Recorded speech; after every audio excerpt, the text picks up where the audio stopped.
स्वानंदीने ना अगदी विचार करून चोख तयारी केली. चोख म्हणजे अगदी सगळं चोख.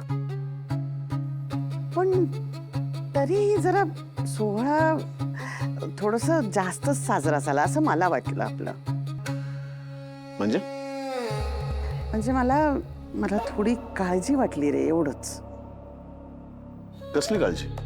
जाऊ दे जाऊ दे जाऊ दे. नाही म्हणजे परत मी बोलले तर माझं तोंड दिसेल. काही नाही. काकू तू माझ्याशी बोलू शकतेस, मला खरंच काही वाटणार नाही. आणि काकू, एका घरात जेव्हा 4 माणसं राहतात तेव्हा मतभेद हे होणारच. एखादी गोष्ट जर तुला पटली नसेल ना तर तू मला नाही नको नको जाऊ दे नको. नाही तर उगाच स्वानंदीला काय सगळ्यांनाच वाटेल की सासू सुनेला बोलते म्हणून. नाही वाटणार काकू, सांग. बघ सगळं छान झालं पण मला एवढंच म्हणायचं होतं की आपल्या घरात इतकी वर्ष नोकर चाकर आहेत, स्टाफ आहे. आपण त्यांना हव्या तेवढ्या सुट्ट्या देतो, हवा तेवढा पगार देतो, त्यांच्याकडनं कामं करून घेतो. म्हणजे फार त्यांच्यावर काही लादत नाही असं. पण हां, त्यात आता अंशुमननी जी चूक केली ती खूप भयंकर होती.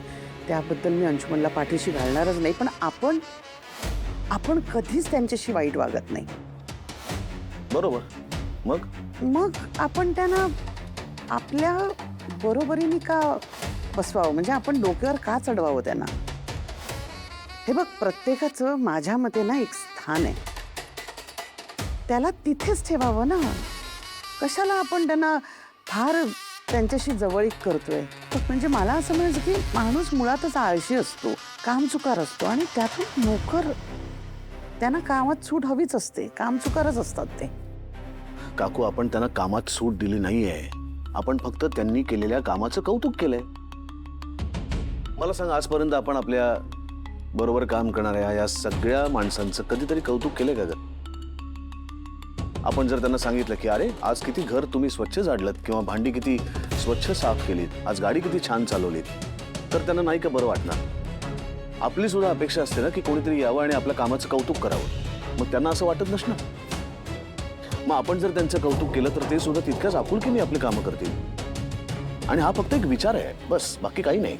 ठीक आहे, मग आता काय बोलणार मी? हे बघा, तुला जर पटलं नसेल ना तर नाही तसं नाही. माझं म्हणणं एवढंच आहे की त्यांच्यात आणि आपल्यात ना अंतर ठेवायला पाहिजे.